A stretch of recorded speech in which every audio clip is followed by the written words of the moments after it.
Come on, we're going off the clock this time. If we're going to break it, it's going to break on this run. How far's the train station? Not far, mate. I'll give you a lift. Good morning, I am back at Performance Remap with Chris. Today, we are going to see how much horsepower my race car had when I was hooning it around Donington, going faster than Lamborghinis. And for those of you that watched my Volvo is faster than a Lamborghini video, you may have noticed that after I spent 6 hours editing the video and I don't know how many hours researching it and putting everything together, it was pointed out that the Lamborghinis did a slightly longer track than me. But on balance, I still think the video was A, quite funny, and B, still valid, because I still think that a Lamborghini should have got round the track, even with an extra hairpin.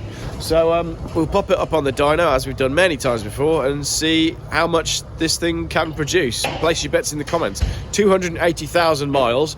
Quite a lot of the recent miles have been at full chat round Donington Park. So how many horsepowers have I lost? We're about to find out.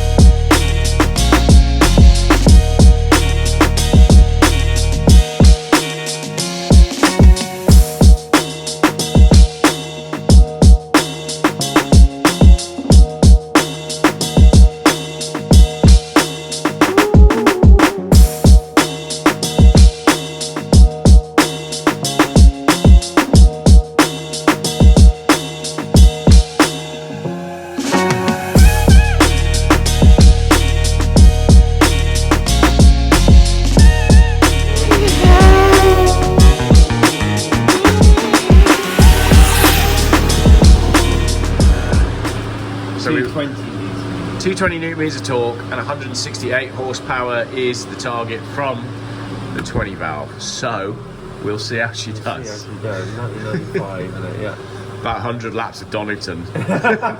Minus. Yeah, exactly. Yeah. Trying to think what we've done. Yeah. I just love them. They perform quite well generally, don't they? Well, I drove my BMW this morning for the first time in ages, my 320 diesel. Yeah. And it's just, I love it. It's like great. It's just not an 850. No, it's not. Just, still got that same 320 diesel. Yeah, I did the John O'Groats trip. Yeah. That's the one I just had the drop links done because they eat drop links. Yeah. Jumped in it last night for the first time in ages. Yeah. And as much as it's all the car you could ever want, it's just lacking something. Yeah. And these Volvos are just fully under my skin. Big and comfy, isn't they? Yeah, they are. I will be buried in one. Cheap profit. Exactly. Maybe that's what I could keep this car for. The big hole, Yeah. I should have cleaned it. That would have added a few horsepower, wouldn't it? This is genuine mud from Donington Park. You shouldn't have mud on the track though, should you? No, yeah. I did do a little bit. You wear the helmet? Yeah, you can wear the helmet if you like, yeah.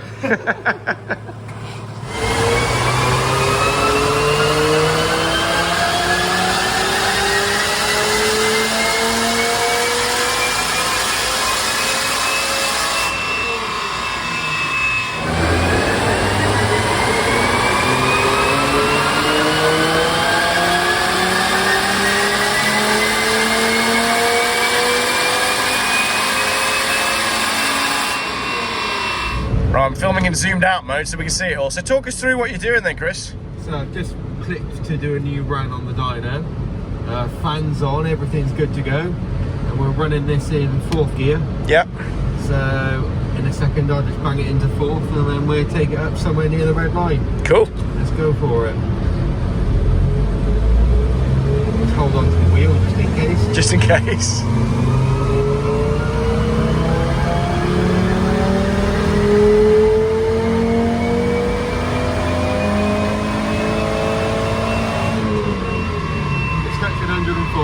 Yeah.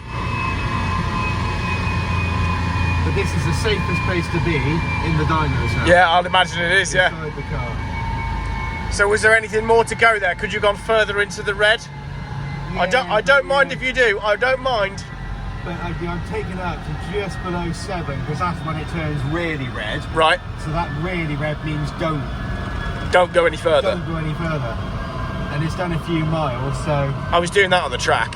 Are you going further? Oh yeah. Oh, go on, Geoff. Yeah. Yeah. Go on, do one right to the top. Do it right to the top. We don't mind, Chris. We don't mind. We'll probably go up to 7.5. Well, I went to the point where the car decided that, well, you miss a gear, you know. Yeah.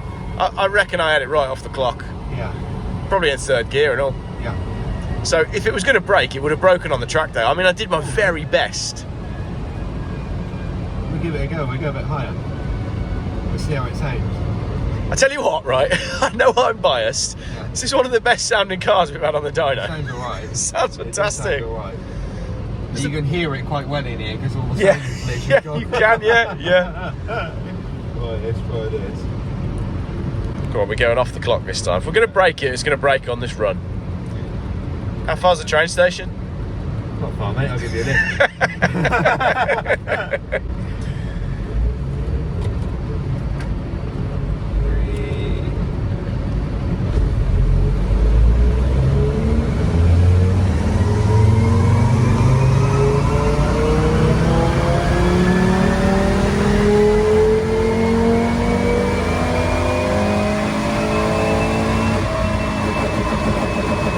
That's what it does. Yeah, it hits 7 and it just has enough, doesn't it? Yeah. What's causing that to bounce then? Is that a fail-safe? It's a rev limiter. Yeah. That's why. Don't do it. Yeah, Don't do it. that's why I hit on the track a couple of times. Yeah. But it's usually when I'd missed the gear, Yeah. or was just trying to hold it for that little bit too long.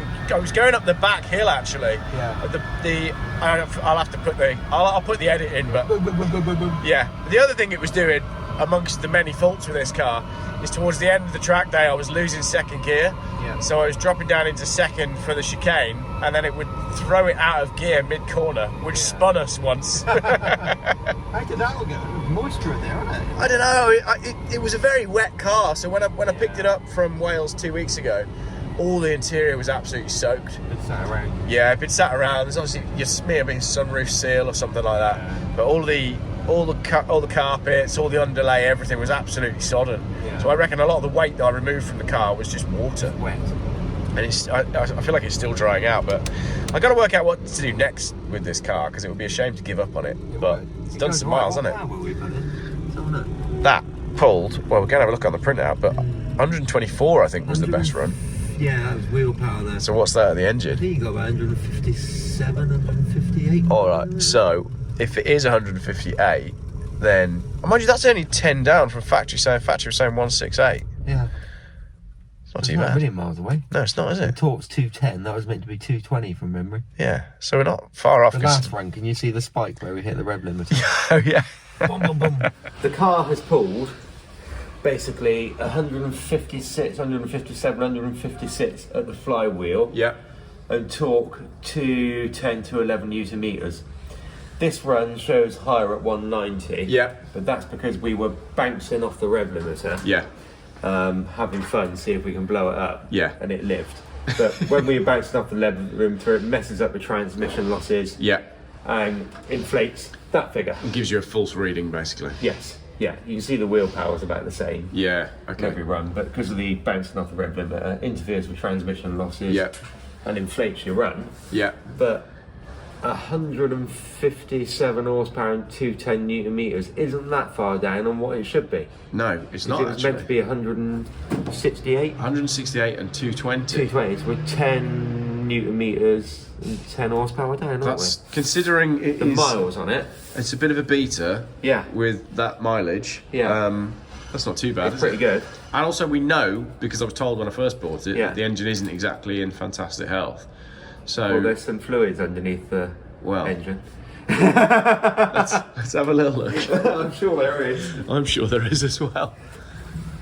No, it's not. It's dry. Get out of it. I thought there'd be fluid under it. It's got to be. A tiny bit of oil. Well, it's definitely. I thought we were going to find From it where wet I've been under it. parking it and from the state of the floor in the garage at Donington Park during the track day, Yeah. I reckon if we left it here for a bit longer, it would It lose. probably would lose a bit Yeah. more, but yeah. Never mind. Yeah, not too bad. I thought it was going to be worse than that. Yeah, I did as well. Okay, well done, car. Yeah. We haven't yet done a bad Volvo, have we? No. They've all pretty much worked. Yes. And it's a bloody old... What's this now? It's 20... This one's I think this one's a 94. Might be a 95. 95. It's about 20-year-old. Well, it's 28, isn't it? Because if it was Crikey, yeah, of course 2025, it would be 30. Of course it is. So it's about 28 years old. See, I don't think of a car this old as being nearly 30-year-old. But No, it is. not at all. Yeah, not at all. It is. For me, any car that is on the modern style number plates, i.e. 51, 52, I still feel like that's new. It's pretty new, yeah. I remember I had a 57 plate Mondeo, and I thought that was like brand new, and I still do. I haven't changed. Anything on that new format of number plate is crazy new in my books. Yeah. So yeah, there we go. My dad test driving one like this when they were new. Really? Yeah. Yeah. He never got one. He got a Saab instead. Oh, did he? Yeah. Which Saab did he get? A 9.5. A 9.5. Yeah. 2.3 turbo jobby. Those are strong as well. They were good cars. Good strong cars, the Swedes, aren't they? Mm. Who do you think's making the weakest cars at the moment? Range Rover. You heard it here first. Well, you didn't hear it first. You heard it on my YouTube channel first about 3 weeks ago. But you know, all these engine problems that they're having, and they have a lot of problems. They have a lot of problems. A lot of problems. But you love them as well. I love them, yeah. We did that last time. We did it. Mind a break, I'll buy another one. But they're crap. But would you get another L322 though, or will we get any newer? Because people in the know, like Clarkson and Harry Metcalf, won't go newer than a 322. The 322 is a good car. Yeah. It is a good car. The 405 drives differently. Yeah. A lot of people prefer how the L322 drive. Yeah. Don't know. I'd like the new one to become really cheap. Yeah. The new L460, isn't it? Yeah. I can't wait till they're cheap enough to cave in green lane. It's probably just after Christmas. Exactly. Probably will. Right, thanks, Chris. Chris and I have just got chatting, so coming up in our next collaboration video, it's going to be Chris and Geoff steal a Range Rover. Yes. But if we can steal one, we can steal one. We can steal one. Yeah. So there you go. You heard it here first. I've got to try and find this. But once you stop the engine, you can't restart it because it's not picking up a signal from the key. No, you can. You can? Oh yeah, I'll find this device for you. But you buy this device from China and you plug it in the OBD port and you basically just make a new key for it in 20 seconds or so. It's hilarious, isn't it? Yeah. And isn't that ironic that a £100,000 Range Rover is easier to steal than my £500 Volvo? Yeah, it will be. It's just ridiculous, isn't it? Yeah. This device here shows you exactly how easy it is for people to steal your Range Rover with it. As soon as he plugs the emergency start box into the OBD, he then uses a blank key for the vehicle to recognise that there's a key present, then he's able to start the car. Just watch this video and you'll see. So he goes to try and start the car first to show you that the key is not present and that the emergency start box is not plugged in. Here's the unit itself. That unit then plugs into the OBD port, and the ring on the end of it with the red wire is to pick up the signal of the key. It then plugs the unit into the OBD. It literally only takes about 5 seconds, wait for the red light to beep, and then the vehicle recognises that it's got the emergency start box in. So at this point, the thief is then able to get the ignition on, which the guy has just done here. And then he's going to hold the blank key unit up to the key antenna. He then gives it a couple of seconds, and then the car has recognised the key. It then shows you that you're able to lock and unlock the car. The key's now synced to the car. And then he's able to start the vehicle. To protect against this theft, you need a ghost immobiliser. If you'd like an install, leave a comment down below, DM us on our Instagram, and follow us if you haven't already. That's crazy, isn't it? And I find it ironic that my video, I've got a timestamp here, 1 minute 15 seconds, and it was less than that to start the car. What is also really funny is whilst I was filming that video, we could hear sirens from outside, because if you call the police and tell them your Range Rover's gone, they ain't doing anything. Amazing, isn't it? Yeah, but you can literally take one away by the seam of it in about 30 seconds. So you need this device you can buy, because I've looked, you can buy this device from China. Yeah. And you need a blank key, which you can get from anywhere, eBay, and then you've got yourself a Range Rover with a working key in 30 seconds. Absolutely wild, isn't it? Mad. And that is why the values are plummeting, and you'll be green laning by January in a brand new one. If you're an insurance company and you watch that video, would you insure one? Not a chance. No. It's just too risky. But as I learned from Rich the other day, is it possible to, you know how you can have third-party fire and theft, right, and not have certain things on your policy? Can you remove theft? Probably. You probably can. I'm sure you can just get third party on the insurance. But then you've got an expensive Range Rover on the driver's not insured. Yeah, and you cannot remove theft.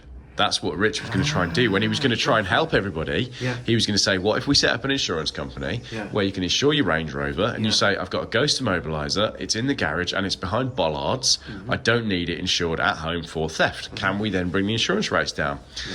Underwriter said, we're not insuring them without theft on it. That for me just says that insurance is a racket. Yeah, it is a racket. It is a racket. Why wouldn't you insure it? Yeah. So there you go. So you cannot insure your Range Rover. So we'll be green laning in a brand new one by late January. Probably. or in a stolen one. Again, problem I have when I come down to see Chris is we always do the best chat when we're off camera. Yeah. So just to clarify, right? This car's from 30 years ago. Yeah. And we're now in 2023. Yeah. To steal this car 30 years ago, you've got to damage the locks to get in it. Yes. Because it's not got remote central locking. You have to damage the locks to get in it or smash a window. I don't know if it's got deadlocks on it. I bet it probably has. I bet it probably has as you well. Smash a window, then you still can't unlock it. Yeah. Then you'll have a chip in the key, so it'll have an inbuilt immobiliser. Yeah. So you can't start the car very easily that way. No. So you've got to do some damage to the car, and you've got to struggle to get it started. We've just discussed It'll be a pain. You could get this going, but I don't think it'd be simple. No, I don't think it would, because of the immobiliser issue.